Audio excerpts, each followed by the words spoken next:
تو یہ پہلی چیز ہے، اذا ذکر اللہ وجلت قلوب. اور میں ایک میسج دوں گا آج اپنے مجلہ ڈی کے بھائیوں کو. جلسے آپ نے بہت کرائے ہیں، لیکن آپ کچھ کتابوں کا مطالعہ بھی کیجئے میرے بھائی. کتاب التوحید پڑھیے، علامہ اسماعیل دہلوی کی تقویۃ الایمان پڑھیے. اللہ کو پہچانیے، اللہ کی توحید کو پہچانیے. اور اللہ کی قسم جتنا آپ اللہ کو پہچانیں گے اتنا اللہ کا ڈر آپ کے دل میں پیدا ہوگا. انما یخشی اللہ من عبادہ العلماء، اللہ تعالیٰ سے ڈرتے ہیں اس کے بندوں میں علماء. علماء کا مطلب یہاں وہ علماء نہیں ہے جو مدرسوں سے پڑھ کے آئے. علماء کا مطلب جو اللہ کو جتنا جانے گا، جتنا علم حاصل کرے گا، وہ اللہ سے اتنا زیادہ ڈرے گا. ارے جس کو پتا ہو کہ اللہ وہ ہے جس کی نظر سے کوئی چھپ نہیں سکتا، جو دل میں چلنے والے خیالات کو بھی جانتا ہے، وہ رات کے 2 بجے بھی اپنے کمرے میں غلط چیزیں نہیں دیکھے گا. وہ راستے میں چلتے ہوئے کسی غیر لڑکی کی طرف نظر اٹھا کے نہیں دیکھے گا. کیوں؟ کیونکہ اسے پتا ہے یعلم خائنۃ الاعین وما تخفی الصدور، اللہ تو وہ ہے جو نگاہوں کی چوری کو بھی جانتا ہے. وہ اپنے ہاتھوں سے موبائل کے اوپر غلط چیزوں کو ٹچ نہیں کرے گا، کیونکہ اسے پتا ہے کہ کل قیامت کے دن یہ انگلیاں بھی گواہی دیں گی، انسان کی چمڑی بھی گواہی دیں گی. شہید علیہم سمعہم وابصارہم وجلودہم، ان کے کان بھی گواہی دیں گے، ان کی آنکھیں بھی گواہی دیں گی، ان کے چمڑے بھی گواہی دیں گے. تو اللہ کے مومن بندوں کی پہلی پہچان یہ ہے میرے بھائیو، الذین اذا ذکر اللہ وجلت قلوبہم، جب اللہ کا نام لیا جائے تو ان کے دل کانپ جاتے ہیں. ایک چیز ہو گئی. نمبر 2، وَإِذَا تُلِيَتْ عَلَيْهِمْ آیَاتُهُ زَادَتْهُمْ ایمانا، اور جب ان کے سامنے اللہ کی آیتیں پڑھی جائیں، قرآن کی آیتیں پڑھی جائیں تو ان کے ایمان میں اضافہ ہو جاتا ہے. مجھے نہیں پتا آپ کیا تراویح کا کیا سسٹم ہے، مگر اب اپنے اہل حدیثوں کے اندر تراویح کے معاملے میں بھی تھوڑی سی سستی آ رہی ہے. اب لوگ کہتے ہیں مولوی صاحب روزانہ بس آدھا پارہ تراویح پڑھوائیے تاکہ ہم اطمینان سے پڑھ سکیں. کیوں بھائی، ایک پارہ پڑھنے میں جان نکل رہی ہے آپ کی؟ ارے نہیں مولوی صاحب، ایک پارہ پڑھنے میں بہت ٹائم لگ جاتا ہے، ہم لوگ بڑے بزی لوگ ہیں، بہت ہم ویست رہتے ہیں، بڑا کام رہتا ہے، دن بھر ہم مزدوری کرتے ہیں، آدھا پارہ تراویح ہوگی، آدھا گھنٹے میں ختم ہو جائے گی، چین سے ہم گھر آ جائیں گے. میرے بھائیوں یہ سستی اور کاہلی چھوڑ دو. رمضان نیکیوں کی سیل کا مہینہ ہے. سیل سمجھتے ہو نا؟ سیل. برہروا چلے جائیے آپ، پاکڑ چلے جائیے آپ، بڑے شہروں میں چلے جائیے، دکان پر سیل لگتی ہے. ہولی کا تہوار آیا سیل لگی ہے، عید کا تہوار آیا سیل لگی ہے. سیل میں کیا ہوتا ہے؟ 100 روپے والا کپڑا 50 میں مل رہا ہے، 1000 والا کپڑا 500 میں مل رہا ہے. سیل لگتی ہے تو بھیڑ لگ جاتی ہے کسٹمر کی، گراہکوں کی، خریداروں کی، کہ صاحب بڑا اچھا موقع ہے، یہ موقع بار بار نہیں ملتا. رمضان نیکیوں کی سیل کا مہینہ ہے میرے پیارے بھائیوں.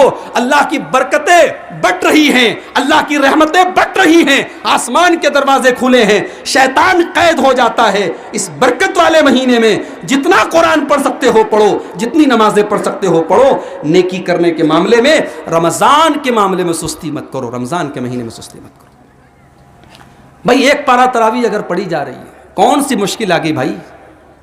ہمارے نبی صلی اللہ علیہ وسلم تو رات پر تہجد پڑھتے تھے، فجر کی اذان کا وقت ہو جاتا تھا، حضرت بلال آتے تھے، اے اللہ کے نبی اتنی عبادت کیوں کرتے ہیں آپ؟ رات بھر آپ نماز پڑھتے ہیں، آپ کے پیروں میں سوجن آ جاتی ہے، آپ اتنا روتے ہیں، آپ کا پورا کپڑا آنسوؤں سے بھیگ جاتا ہے، آپ کو اتنی عبادت کرنے کی کیا ضرورت ہے؟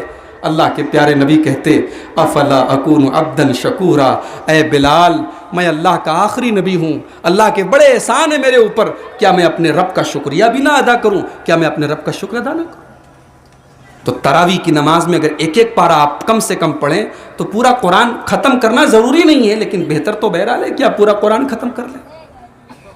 لیکن آج قرآن جب ہم سنتے ہیں ہمارے دل کی حالت تو نہیں بدلتی، ہمارے ایمان میں کوئی اضافہ نہیں ہوتا. اور قرآن کیا کہہ رہا ہے؟ وَإِذَا تُلِيَتْ عَلَيْهِمْ آيَاتُهُ زَادَتْهُمْ ایمانا، قرآن کی آیتیں میرے مومن بندوں کے سامنے پڑھی جاتی ہیں تو ان کا ایمان بڑھ جاتا ہے. یہ قرآن کوئی معمولی کتاب نہیں ہے میرے بھائیوں، اس قرآن کے بارے میں یہاں تک اللہ تعالیٰ کہتا ہے لو انزلنا ھذا القرآن علی جبل لرأیتہ خاشعا متصدعا من خشیۃ اللہ.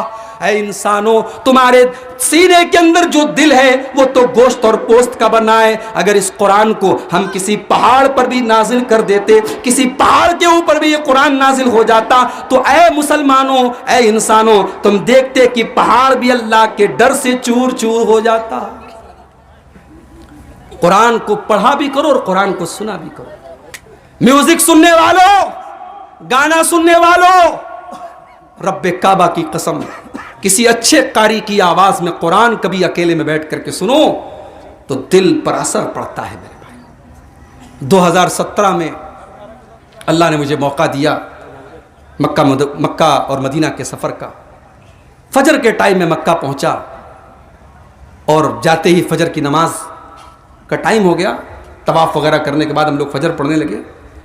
فجر کی نماز میں مجھے یاد ہے شیخ بندر بن بلیلہ جو وہاں کے امام ہیں، قاری ہیں، وہ تلاوت کر رہے تھے اور سورہ توبہ کی وہ آیتیں پڑھ رہے تھے کہ میرے کچھ بندے ایسے بھی ہیں وَآخَرُونَ اعْتَرَفُوا بِذُنُوبِهِمْ، میرے کچھ ایسے بھی بندے ہیں جو اپنے گناہوں کا اعتراف کر لیتے ہیں. ان سے نیکیاں بھی ہوتی ہیں، ان سے گناہ بھی ہوتے ہیں اور وہ اپنے گناہ کا اعتراف کر لیتے ہیں. یہ آیتیں پڑھ رہے ہیں امام اور پورا مجمع اور پورے مصلیان رو رہے ہیں میرے بھائیوں. ان رونے والوں میں یہ گنہگار بھی شامل تھا. قرآن کی آیتیں ہیں، میرے رب کا کلام ہے اور حرم کا منظر ہے، اللہ کے گھر کا منظر ہے. وہ کیفیت لفظوں میں بیان نہیں کی جا سکتی میرے بھائی. قرآن آج بھی وہی ہے میرے بھائی. قرآن کی تاثیر بھی وہی ہے، قرآن کے اندر اثر بھی وہی ہے. یہ الگ بات ہے ہم گنہگاروں کے دل تھوڑے کٹھور ہو گئے ہیں، ہمارے دل تھوڑے سخت ہو گئے ہیں، ورنہ قرآن آج بھی ہمارے ایمان کی بیٹری کو چارج کر سکتا ہے. وَإِذَا تُلِيَتْ عَلَيْهِمْ آيَاتُهُ زَادَتْهُمْ ایمانا. میرے مومن بندے وہ ہیں جب ان کے سامنے قرآن پڑھا جائے تو ان کا ایمان بڑھ جاتا ہے. اللہ کے نبی کے صحابہ میں عبداللہ بن مسعود بہت اچھا قرآن پڑھتے تھے، بلکہ اللہ کے نبی اپنے صحابہ سے کہتے تھے کہ اگر کسی کو قرآن سب سے بہترین آواز میں سننا ہو تو عبداللہ بن مسعود کی آواز میں سن لو. بخاری کی روایت ہے اللہ کے نبی نے حضرت عبداللہ سے کہا اے عبداللہ ذرا مجھے قرآن پڑھ کے سناؤ. حضرت عبداللہ بن مسعود نے کہا اے اللہ کے نبی میں آپ کو قرآن کیسے پڑھ کے سناؤں؟ یہ قرآن تو آپ ہی کے اوپر نازل ہوا ہے، آپ تو خود صاحب قرآن ہیں، میں آپ کو قرآن پڑھ کر کے کیسے سناؤں؟ اللہ کے نبی نے فرمایا انی ارید ان اسمعہ من غیری. اے عبداللہ آج میں دوسرے کے منہ سے قرآن سننا چاہتا ہوں. حضرت عبداللہ کہتے ہیں میں نے قرآن کی تلاوت کرنا شروع کیا، اللہ کے نبی قرآن سن رہے ہیں اور میں قرآن پڑھتا چلا جا رہا ہوں، سورہ نساء کی تلاوت کر رہا ہوں. جب تلاوت کرتے کرتے میں اس آیت پر پہنچا حتی اذا جئنا من کل امت بشہید وجئنا بک علی ہؤلاء شہیدا. اے میرے نبی ہم قیامت کے دن ہر نبی کو ان کی قوم کے اوپر گواہ بنائیں گے اور اے ہمارے نبی ہم آپ کو آپ کی امت کے اوپر گواہ بنائیں گے. جب اس آیت پر میں پہنچا اللہ کے نبی نے فرمایا بس کرو اے عبداللہ بس کرو. جب میں نے نظریں اٹھا کر کے دیکھا فیضا عیناہ تذریفان، تو اللہ کے نبی کی دونوں آنکھوں سے آنسو بہ رہے تھے. اللہ کے نبی زارو قطار رو رہے تھے. قرآن کی تلاوت کی جائے تو ایمان بڑھ جانا چاہیے میرے بھائی. ارے یہ تو مومن کی بات ہے. قرآن کے اندر تو وہ اثر ہے کہ ڈاکو بھی قرآن سن لے تو ڈاکہ ڈالنا چھوڑ دیتا ہے. فضیل ابن عیاض کو دیکھو، یہ اپنے دور کا بہت بڑا ڈاکو ہے اور اس کا کام ہے لوگوں کے گھر پہ ڈاکہ ڈالنا، لوگوں کا مال لوٹ لینا، لوگوں کی عزت پر حملہ کرنا. فضیل ابن عیاض ایک دن ڈاکہ ڈالنے کے لیے ایک مکان کی چھت کے اوپر کودتا ہے. ابھی وہ ڈاکہ ڈالنے کی نیت سے گھر کے اندر داخل ہونا چاہتا ہے کہ گھر کے کسی کمرے میں رات کے سناٹے میں کوئی اللہ کا بندہ بیٹھ کر کے قرآن کی تلاوت کر رہا ہے اور قرآن کی یہ آیت اس کی زبان پر جاری ہے الم یان للذین آمنوا ان تخشع قلوبہم ذکر اللہ، کیا ایمان والوں کے لیے وہ وقت نہیں آیا کہ ان کے دل اللہ کے خوف سے پگھل جائیں؟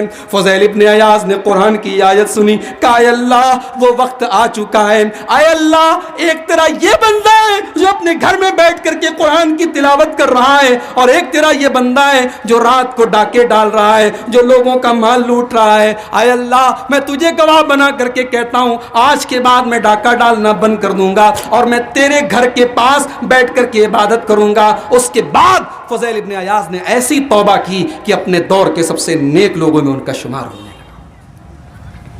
وَإِذَا تُلِيَتْ عَلَيْهِمْ آيَاتُهُ زَادَتْهُمْ إِيمَانًا، میرے مومن بندے تو وہ ہیں جب قرآن کی آیتیں ان کے سامنے پڑھی جائیں تو ان کا ایمان بڑھ جاتا ہے۔